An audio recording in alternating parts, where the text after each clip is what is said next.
اعوذ باللہ من الشیطان الرجیم بسم اللہ الرحمن الرحیم نحمد ونصلی علی رسولہ الکریم اما بعد۔ معزز سامعین السلام علیکم ورحمۃ اللہ وبرکاتہ۔ سب تعریف اور جملہ خوبیاں پروردگار عالم کے لیے جو سارے جہانوں کا رب ہے، ساری مخلوق کا روزی رساں ہے۔ اس کی قدرت کاملہ یہ کہ رات اور دن کا بنانے والا، خزاں و قدر کا مالک و مختار ہے۔ پھل سے گٹلی، گٹلی سے پیڑ، پیڑ سے پھر پھل نکالنے پر قادر ہے۔ وہ ایسا باجبروت خدا ہے، سمندروں میں مد و جزر کا پیدا کرنے والا وہی ہے۔ عزت اور ذلت کا دینے والا وہی پروردگار ہے۔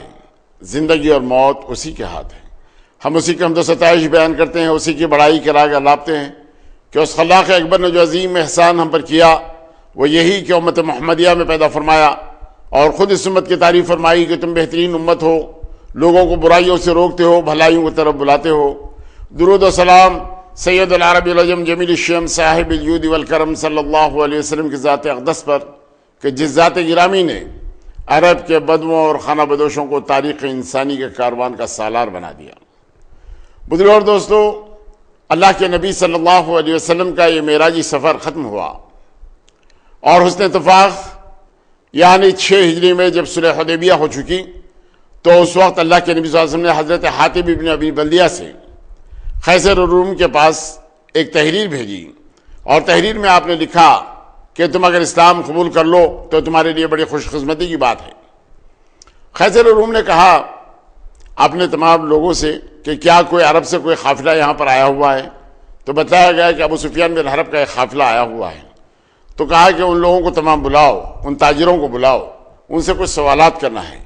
چنانچہ ان تاجروں کو بلایا گیا تو ابو سفیان بن حرب بھی اس کے اندر شامل تھے۔ تو قیصر نے پوچھا کہ جس نے نبوت کا دعویٰ کیا ان سے سب سے زیادہ قریبی رشتہ دار کون؟ ابو سفیان بن حرب نے کہا کہ میں ان کا سب سے زیادہ قریبی رشتہ دار ہوں۔ کہا کہ بیٹھ جاؤ، میرے چند سوال ہیں، ان سوالوں کے تم جواب دے دو۔ اور پھر تمام حاضرین سے کہا کہ اگر انہوں نے کوئی غلط بیانی سے کام لیا تو تم مجھے بتلا دینا۔ پھر انہوں نے مختلف قسم کے سوالات کیے۔ تو حضرت ابو سفیان جو بعد ایمان سے مشرف بھی ہو گئے، رضی اللہ تعالیٰ عنہ و رضوا عنہ کی فہرست میں شامل بھی ہو گئے، اس وقت تک حالت کفر میں تھے۔ لیکن جب بادشاہ نے جو سوالات کیے تو باوجود اس کے کہ کسی قسم کی غلط بیانی سے کام نہیں لیے۔ عرب کی خصوصیتوں میں ایک بات یہ بھی تھی کہ اگر وہ کام کچھ کر گزرتے تو اس کی تعریف اور توصیف کرتے تھے، لیکن جھوٹ بولنا ان کے لیے بڑی شرم کی بات تھی۔ اور یہاں پر ابو سفیان بن حرب کا بھی وہی حال ہوا۔ تو پوچھا بادشاہ نے کہ ان کا قبیلہ کیا ہے؟ تو کہا کہ سب سے اونچے قبیلے کے خاندان کیسا ہے؟ کہا کہ سب سے زیادہ اچھا خاندان ہے۔ کہا کہ انہوں نے کبھی جھوٹ کہا؟ تو کہا کہ ان کی زبان سے ہم نے کبھی جھوٹ نہیں سنا۔ کہا کہ ان کو ماننے کے بعد لوگ منحرف بھی ہوتے ہیں کیا؟ مختلف قسم کے اس انداز سے سوالات کیے تو ابو سفیان بن حرب نے مکمل طور پر جواب دیا کہ بالکل اس انداز کا نہیں۔ لیکن مان ان کے دل اور دماغ میں ایک بات آئی، وہ بات یہ تھی کہ کیوں نہ میں معراج کا واقعہ ان کو سنا دوں تاکہ یہ اس معاملے سے انحراف کریں۔ تو انہوں نے فوراً کہا کہ ایک رات انہوں نے یہ کہا کہ وہاں سے بیت المقدس سے یہاں پر آئے، یعنی آپ کے ملک آئے، اور مسجد اقصیٰ، اور مسجد اقصیٰ سے پھر واپس اپنے شہر آئے، مکہ آئے، اور ایک رات میں تمام سفر زمینی بھی ہو گیا، آسمانی بھی سفر ہو گیا۔ اس انداز کا بھی انہوں نے ذکر کیا۔ حسن اتفاق قیصر کے پاس اس وقت بڑے پادری بیٹھا ہوا تھا۔ اس نے کہا ہاں ایک رات ایسی آئی تھی ہم لوگوں پر جب ہم چاہتے تھے بیت المقدس کا جو دروازہ ہے بند کیا جائے، لیکن 1000 کوششوں کے باوجود بھی اس دروازے کو ہم بند نہیں کرنے پائے۔ اور اس وقت نجاروں کو بلایا گیا، بڑھائیوں کو بلایا گیا کہ آخر یہ رکنے کی وجہ کیا ہے، کیوں دروازہ نہیں بیٹھ رہا ہے؟ تو ان لوگوں نے کہا کہ ہو سکتا ہے کہ عمارت اس کے اوپر آ گئی ہو جس کی وجہ سے یہ دروازہ نہیں بند ہو رہا ہے۔ اور پھر اس کے بعد صبح انہوں نے دیکھا کہ وہ پہاڑ، وہ پتھر جس کے اندر تمام یعنی انبیاء اپنے سواریوں کو باندھتے تھے، وہ سواری اس مقام پر بندھی ہوئی انہوں نے دیکھی، یعنی مطلب یہ کہ محسوس کیا اس انداز سے۔ اور پھر اس کے بعد جب صبح وہ لوگ دروازہ بند کرنے کے لیے کوشش کیے تو بہت آسانی کے ساتھ دروازہ بند ہو گیا، ایسے ہی جیسے کچھ ہوا نہیں تھا۔ اس بات کا ذکر قیصر کے سامنے اس بڑے پادری نے کہا اور کہا کہ ہاں وہ وہی رات تھی جو انہوں نے کہا کہ یعنی وہ ایک رات یہاں پر آئے اور بیت المقدس میں عبادت کیے، اور اس کے بعد آسمانی سفر ہوا، آسمانی سفر کے بعد پھر بیت المقدس آئے، اور اس کے بعد مکے کا سفر ہوا۔ انہوں نے جو بات کہی ہے ہاں وہ بات درست ہے۔ یہ معراج کے واقعے سے پہلے عقبہ کی گھاٹی میں 6 نفوس جو یثرب کے رہنے والے تھے، جو بعد میں مدینۃ النبی بننے والا ہے، وہاں سے آئے اور اللہ کے نبی صلی اللہ علیہ وسلم نے ان کے سامنے اسلام پیش کیا، آپ نے تلاوت فرمائی، تو وہ تمام لوگ یہودیوں کی زبان سے یہ سن چکے تھے کہ نبی آخر الزمان آنے والے ہیں، تو چنانچہ ان لوگوں نے فوراً اس بات کو قبول کیا۔ تو پھر یہ آنے والے جو لوگ تھے، اس میں حضرت اسد بن زرارہ ہے، حیات عبداللہ بن جابر بن عبداللہ ہیں، اس میں قطبہ بن عامر ہے، اور اس کے اندر رافع بن مالک ہیں، اور اس کے اندر عقبہ بن عامر ہیں۔ یہ 6 آدمی، رافع بن مالک ہیں، یہ 6 آدمی جب آئے، عوف بن حارث ہیں، یہ 6 آدمی آئے اور اللہ کے نبی صلی اللہ علیہ وسلم کے دستِ اقدس پر ایمان لائے۔ اور اس کے بعد جب یہ لوگ واپس ہوئے یعنی اپنے شہر یثرب، تو وہاں پر جانے کے بعد اسلام کا چرچا ان لوگوں نے کیا، اور دوسرے سال یہ تعداد دگنی ہو گئی، یعنی 12 آدمی آئے اور اللہ کے نبی صلی اللہ علیہ وسلم سے مینا کے پاس عقبہ کی اس گھاٹی میں اللہ کے نبی صلی اللہ علیہ وسلم سے انہوں نے ملاقات کی۔ اللہ کے نبی صلی اللہ علیہ وسلم نے ان کے سامنے بھی تمام اسلام پیش کیا، وہ فوراً اللہ کے نبی صلی اللہ علیہ وسلم کے دیدار کرنا چاہتے تھے، ان لوگوں نے دیدار کیا، اللہ کے نبی صلی اللہ علیہ وسلم سے بہت محبت اور عقیدت کا اظہار کیا، اور اس کے بعد اپنے لیے معلم مانگا، تو اللہ کے نبی صلی اللہ علیہ وسلم کے نظر انتخاب قبیلہ بنو عبد الدار کے مصعب بن عمیر پر پڑی، جن کی ماں بڑی شفیق تھی، جن کی ماں سب سے زیادہ اہتمام کرنے والی تھی، اور یہ حضرت مصعب بن عمیر کا یہ عالم تھا کہ مکے کی سرزمین کے اوپر ان سے زیادہ عطر استعمال کرنے والا کوئی اور نہیں تھا، ان سے زیادہ نفیس کپڑے پہننے والا کوئی اور نہیں تھا، بالوں کو اچھے طریقے سے سجانے والا ان سے زیادہ اور کوئی نہیں تھا۔ لیکن ماں نے جب اس کو یہ بات معلوم ہوئی کہ محمد کا کلمہ پڑھ کر مسلمان ہو گئے ہیں، تو اس نے اپنا دست شفقت کھینچ لیا۔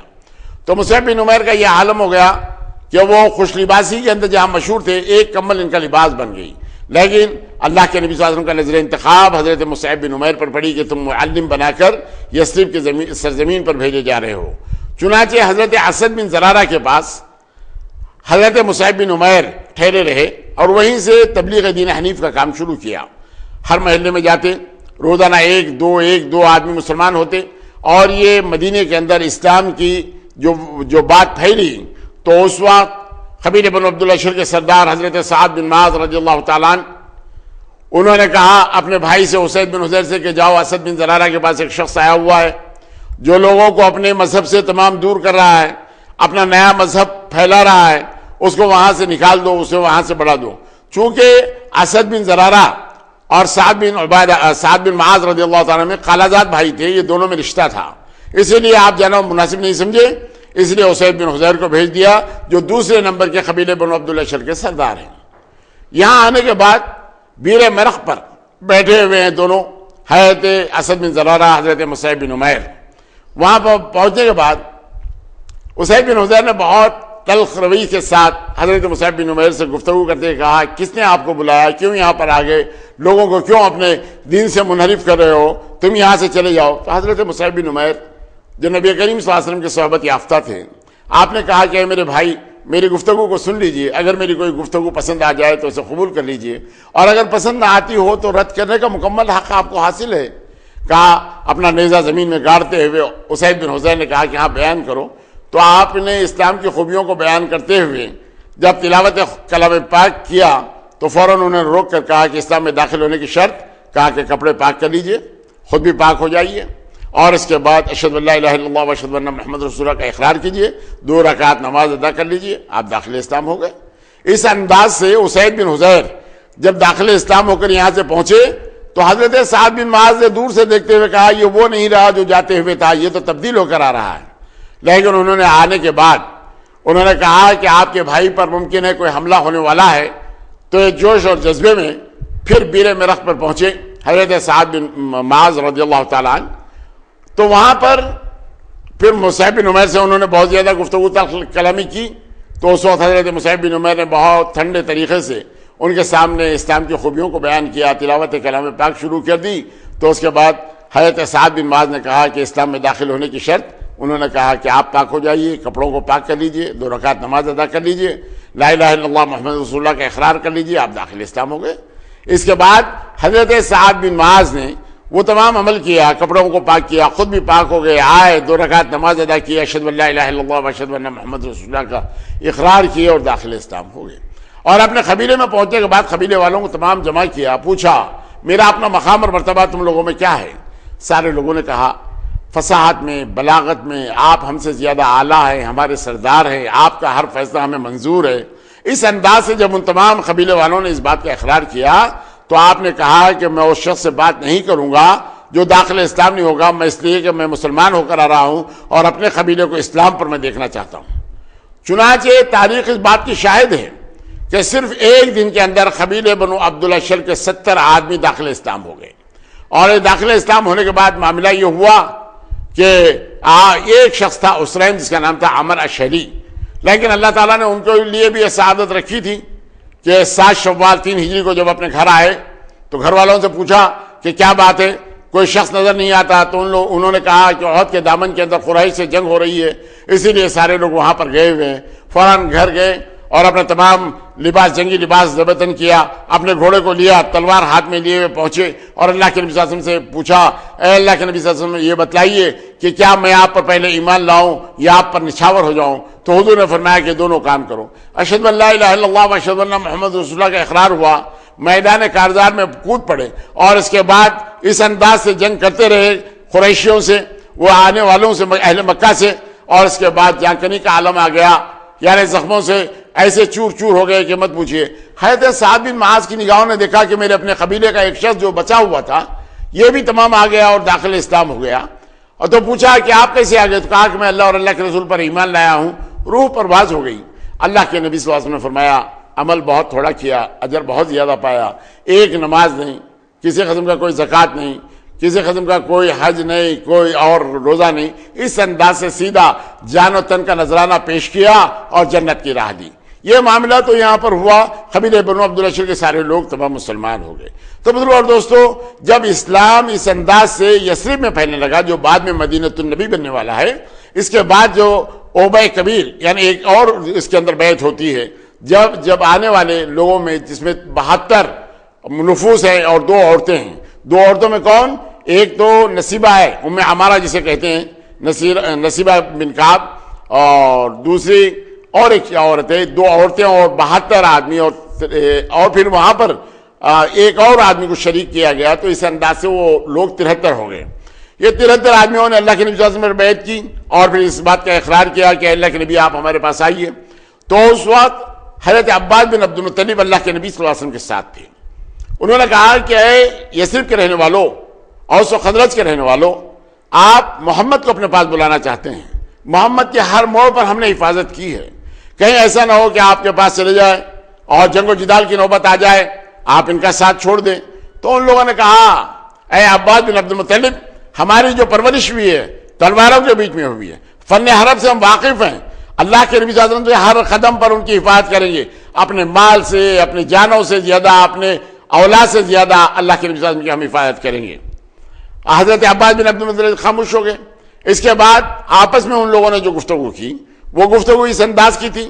ابو الحشیم نے کہا اے اللہ کے نبی یہ بتائیے کہ ہمارے جو معاہدے ہیں وہ یہودیوں کے جو یثرب میں رہتے ہیں ان لوگوں سے معاہدے ہیں، اور ان معاہدوں کو ہم کو ختم کرنا پڑے گا. اور جب آپ ہمارے پاس آ جائیں گے اور اس کے بعد اسلام کا غلبہ ہو جائے گا، پھر کیا آپ اپنے وطن کو واپس ہو جائیں گے؟ تو اللہ کے نبی صلی اللہ علیہ وسلم نے اس وقت فرمایا نہیں، جو بات میں کر رہا ہوں، یعنی تمہارا خون میرا خون ہوگا، تم جس سے لڑو گے میں اس سے لڑوں گا، تم جس سے صلح کرو گے میں اس سے صلح کروں گا، یعنی میں تم کو چھوڑ کر جانے والا نہیں، چاہے معاملہ کچھ ہی کیوں نہ ہو. اللہ کے نبی صلی اللہ علیہ وسلم نے یہ وعدہ ان لوگوں سے کیا. تو اس وقت اسد بن زرارہ نے کہا کہ لوگوں سوچ سمجھ کر کام کرو، اس لیے کہ کل کی شرمندگی سے زیادہ بہتر آج ہے. اگر ہم اللہ کے نبی صلی اللہ علیہ وسلم کا ساتھ دے سکتے ہیں، یعنی سیاہ و صوفی سے جنگ کر سکتے ہیں، تو اللہ کے نبی صلی اللہ علیہ وسلم کے اپنے پاس آنے کی دعوت دو. تو اس انداز سے ان لوگوں نے اپنے آپ کو نچھاور کیا. اور اس کے بعد اسد بن زرارہ نے پوچھا کہ اللہ کے نبی اگر یہ سب کام ہم کر لیں، آپ کی حفاظت کر لیں، آپ کے احکامات پر اپنے آپ کو، اپنی گردنوں کو ہم خم کر لیں اور آپ کی باتوں کو ہم سن لیں اور اس کے اوپر ہم عمل پیرا ہو جائیں، تو ہمیں کیا ملے گا؟ اللہ کے نبی صلی اللہ علیہ وسلم نے فرمایا کہ جنت اللہ تعالیٰ ان لوگوں کے لیے رکھا. تو سارے تو لوگ جتنے شریک تھے، یعنی وہ 72-73 آدمی، ان لوگوں نے کہا ہم کو سب منظور ہے، ہم کو سب منظور ہے، ہم آپ پر نچھاور ہونے کے لیے تیار ہیں. یہ معاہدہ اللہ کے نبی صلی اللہ علیہ وسلم سے انہوں نے کیا اور پھر یہ لوگ واپس ہو گئے. حسن اتفاق یہ باتیں کافروں کے یعنی اہل مکہ کے کانوں تک بھی بات پہنچی اور ان لوگوں نے کہا بلا کر کے کیا بات ہے بھائی، اس لیے کہ وہ جو تعداد آئی ہوئی تھی اسلم سے 500 آدمی کی تھی حج کرنے کے لیے، لیکن اس میں جو مسلمان تھے یہی لوگ مسلمان تھے. تو پھر ان لوگوں نے پوچھا، تو عبداللہ بن ابی بن سلول بھی اس میں شریک تھا. اس نے کہا کہ میری اپنی قوم مجھ سے پوچھے بغیر کوئی اور کام کرے، اگر اتنا بڑا کام ہوتا ہے تو کیا وہ بات مجھ سے چھپی ہوئی تھوڑا ہی رہ سکتی ہے؟ ایسی کوئی بات نہیں. ان لوگوں کو اس نے طمانیت دی. لیکن اس کے بعد ہوا یہ کہ وہ معاملہ شیطان نے اس معاملے میں بڑا ورغلایا اور ان لوگوں سے یہ کہا. تو یہ قافلہ جب مدینہ کی سمت یعنی یثرب کی سمت چل پڑا تو حسن اتفاق حضرت سعد بن عبادہ رضی اللہ تعالیٰ عنہ ان لوگوں کے ہاتھ لگ گئے. ان لوگوں نے حرم کعبہ میں لا کر حضرت سعد بن عبادہ پر زد و کوب کیا، مارا، اور اس کے بعد پھر انہوں نے دہائی دی اپنے دوستوں کی. تو اس وقت امیہ بن خلف وغیرہ آئے اور حضرت سعد بن عبادہ کو وہاں سے ان لوگوں نے روانہ کر دیا. اس انداز سے یہ لوگ واپس آ گئے. تو یہ مدینہ کے اندر یہ شعائیں پھیلتی رہیں. اور سب سے پہلے جو مسجد وہاں پر بنائی گئی تو بنی بیضا کی مسجد کے اندر سب سے پہلے نماز اور قرآن پڑھا گیا. اور حضرت کعب بن مالک رضی اللہ تعالیٰ عنہ یہ بعد میں بھی حضرت اسد بن زرارہ کو بڑی دعائیں دیتے تھے کہ جب تعداد 40 ہو گئی تو انہوں نے نماز جمعہ کا اہتمام کیا. ایک روایت یہ ملتی ہے کہ اللہ کے نبی صلی اللہ علیہ وسلم نے تحریری طور پر حضرت مصعب بن عمیر کو یہ لکھ بھیجا کہ یہودیوں کے پاس، اسرائیلیوں کے پاس ایک بات ہے، ہفتے اور اتوار کا وہ لوگ اہتمام کرتے ہیں، آپ جمعے کا اہتمام کرو. یہ اللہ کے نبی صلی اللہ علیہ وسلم کے جد اعلیٰ جو تھے انہوں نے اس کا نام یعنی عروبہ سے بدل کر انہوں نے جمعہ رکھا. اور پہلی مرتبہ مدینہ منورہ کے اندر یہ جمعہ ادا کیا گیا. اب اس کے بعد اللہ کے نبی صلی اللہ علیہ وسلم اللہ کے حکم کے منتظر تھے آنے کے لیے یہاں پر. اللہ تعالیٰ کا پھر آخر کار حضرت ابوبکر صدیق نے آ کر اللہ کے نبی صلی اللہ علیہ وسلم سے ایک سوال کیا، کہا کہ اللہ کے نبی یہ ظلم و زیادتیاں کم نہیں ہو رہی ہیں، اور بہتر بات یہ ہے کہ آپ مجھے اجازت دے دیجیے میں یہاں سے ہجرت کر کے چلا جاؤں. اس لیے کہ ایک مرتبہ پہلے بھی آپ نے ہجرت کی تھی اور پھر آپ برگ الغماد تک پہنچے تھے، ابن دغنہ نے پناہ دی تھی، آپ اپنے گھر آ گئے ہوئے تھے. لیکن کلام الہی کے زور سے پڑھنے کے بعد ابن دغنہ نے آپ کو امان دینے سے تھوڑا سا اعتراض کیا. تو آپ نے کہا تھا کہ اس وقت مجھے اللہ کی امان کافی ہے.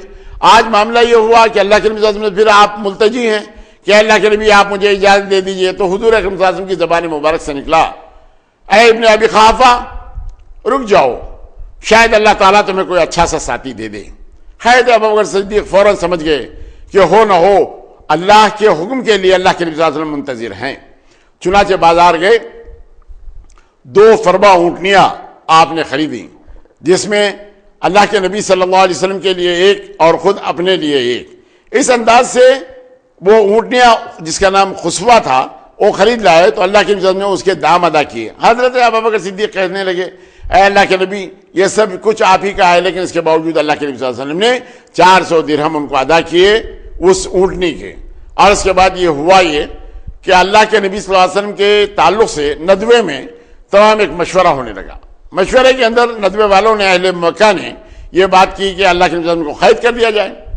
تو لوگوں نے کہا کہ مسلمان اپنی جانوں پر کھیلیں گے، اللہ کے نبی صلی اللہ علیہ وسلم کو آزاد کرا لیں گے. کہا کہ ان کو یعنی ملک بدر کر دیا جائے. تو کہا کہ جس مقام پر بھی جائیں گے مسلمان انہیں ڈھونڈ نکالیں گے. کہا کہ نعوذ باللہ ان کو قتل کر دیں گے. تو کہا کہ کس میں اتنی طاقت ہے جو بنو ہاشم کا مقابلہ کر سکے. بنو ہاشم اس وقت مکے کا سب سے زیادہ طاقتور قبیلہ تھا اور ان سے مقابلہ کرنے کی کسی میں جرت نہیں تھی. تو اس وقت شیطان مردود نے ایک شیخ کی شکل میں آتے ہوئے ان لوگوں کو مشورہ دیا کہ سارے قبیلے والے بیک وقت اللہ کے نبی صلی اللہ علیہ وسلم پر حملہ کریں. تو بنی ہاشم سارے لوگوں سے تو لڑ نہیں سکتے، اس کے بعد یہ معاملہ تھا ہم خود بخود ختم ہو جائے گا. تو ان لوگوں کی بھی سمجھ میں آ گئی بات کہ ندوے میں، یہ ندوہ کیا ہے؟ یہ ندوہ وہ مقام ہے جہاں سے تمام جنگی تمام مشورے وہاں پر ہوا کرتے تھے. یہ حکیم بن حزام کا مکان تھا اور پھر یہ خانہ کعبہ میں تھا، یہ بنایا گیا تھا. تو اب نتیجہ یہ نکلا کہ جب یہ مشورہ طے ہو گیا اور مشورے میں طے ہو گیا کہ آپ کے گھر کا تمام محاصرہ اس رات کر لیا گیا. تمام قبائل کے سردار آپ نے تلواریں لیے ہوئے اللہ کے نبی صلی اللہ علیہ وسلم کے اس بات کے منتظر کہ وہ جب آ جائے تو ان پر حملہ کریں. عرب کی خصوصیتوں میں ایک بات یہ بھی ہے کہ عرب گھر میں گھس کے کسی سے حملہ نہیں کرتا، باہر آنے کا انتظار کرتا ہے، اس کے بعد مقابلہ کرتا ہے، مقابلے کے اندر جو معاملہ نتیجہ نکلے اس کو برداشت کرتا ہے. اور یہاں پر اندر اللہ کے نبی صلی اللہ علیہ وسلم استراحت فرما رہے ہیں، دشمن تمام گھیرے ہوئے ہیں، اس وقت حضرت علی ابن ابی طالب کو نبی کریم صلی اللہ علیہ وسلم نے اپنے بستر پر سلاتے ہوئے کہا یہ امانتیں جو میرے پاس رکھی ہوئی ہیں ان لوگوں کو دینے کے بعد تم یثرب چلے آنا اور میں یہاں سے جا رہا ہوں۔ حسن اتفاق اللہ کے نبی صلی اللہ علیہ وسلم یہ تمام جو مشورے ندوے میں ہو رہے ہیں اللہ تعالیٰ نے آپ پر ظاہر فرما دیا۔ تو ایک دوپہر اللہ کے نبی صلی اللہ علیہ وسلم امام مبارک اپنے چہرے پر چونکہ گرمی اور شدت تھی دھوپ کی اس لیے امام مبارک ڈالے ہوئے حضرت ابوبکر صدیق کے پاس پہنچے اور پہنچنے کے بعد کہا کوئی اور اگر ہو تو یہاں سے تخلیہ کرا دیں۔ تو انہوں نے اس وقت کہا کہ آپ کے حرم مبارک یعنی حضرت بی بی عائشہ ہے، ان کے علاوہ کوئی نہیں ہے۔ تو آپ نے کہا کہ مجھے ہجرت کا حکم ملا ہے۔ اللہ کے نبی صلی اللہ علیہ وسلم حضرت ابوبکر صدیق نے کہا کہ اللہ کے نبی میں اس ساتھ میں رہوں گا، میری معیت ہو حاصل ہو۔ تو اس وقت اللہ کے نبی صلی اللہ علیہ وسلم کی زبان مبارک سے ملا ہاں تمہیں معیت نصیب ہوگی، تم میرے ساتھ سفر میں رہو گے۔ تو اس وقت خوشی سے حضرت ابوبکر صدیق کی آنکھ سے آنسو جاری ہو گئے۔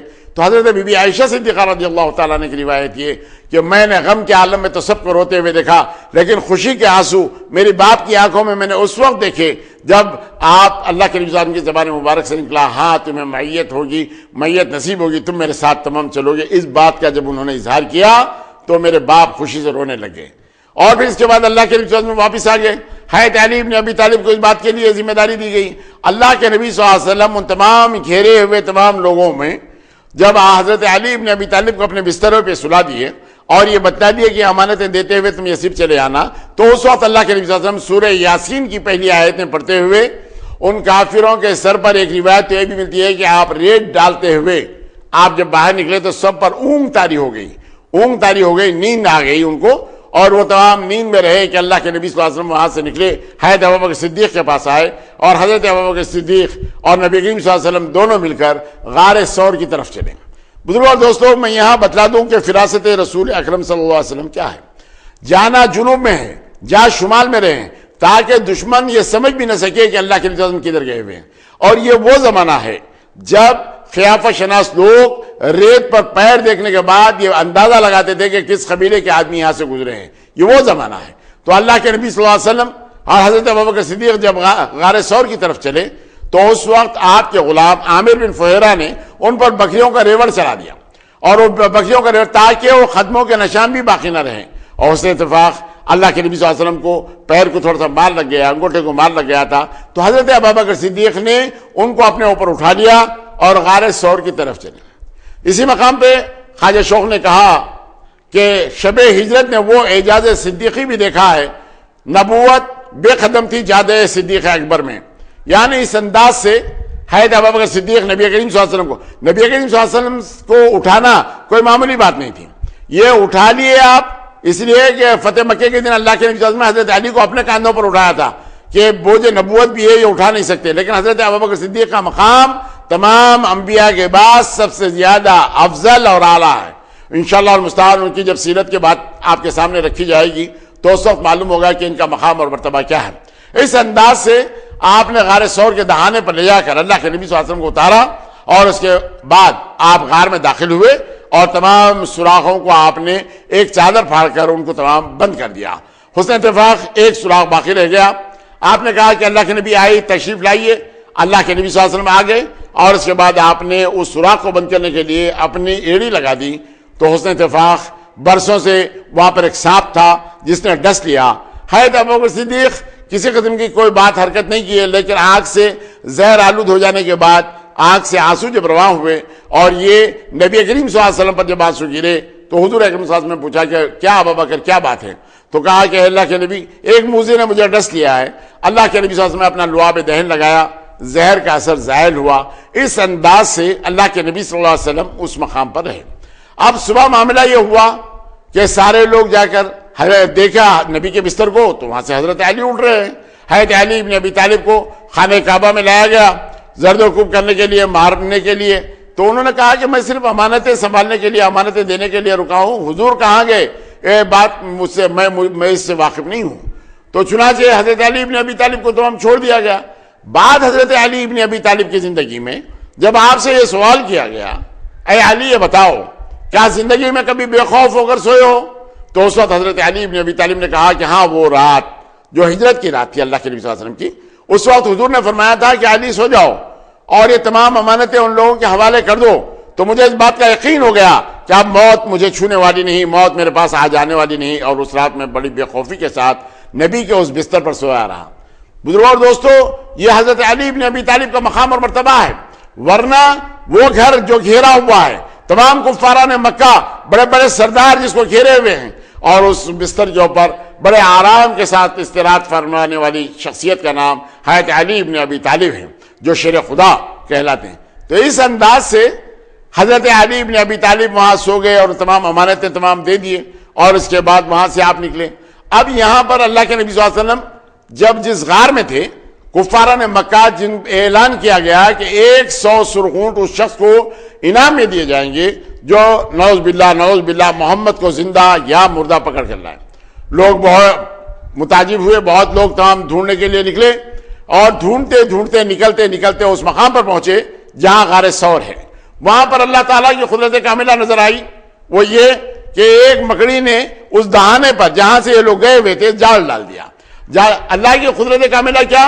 یعنی دنیا کی سب سے زیادہ عظیم المرتبہ شخصیت اللہ کے نبی صلی اللہ علیہ وسلم، اور ان کی حفاظت دنیا کے سب سے زیادہ بودے گھر سے، یعنی ایک مکڑی کے جال سے اللہ تعالیٰ نے ان کی حفاظت فرمائی۔ اور جب مکڑی جال تان دی اور لوگ وہاں پر آ گئے اور ان لوگوں نے آپس میں گفتگو کی، تو ان لوگوں نے کہا کہ اگر اس کے اندر کوئی اور شخص جاتا تو یہ جال ٹوٹ جاتے۔ یہ جال کے رہنے کا مطلب یہ ہے کہ یہاں سے کوئی گزرا نہیں ہے۔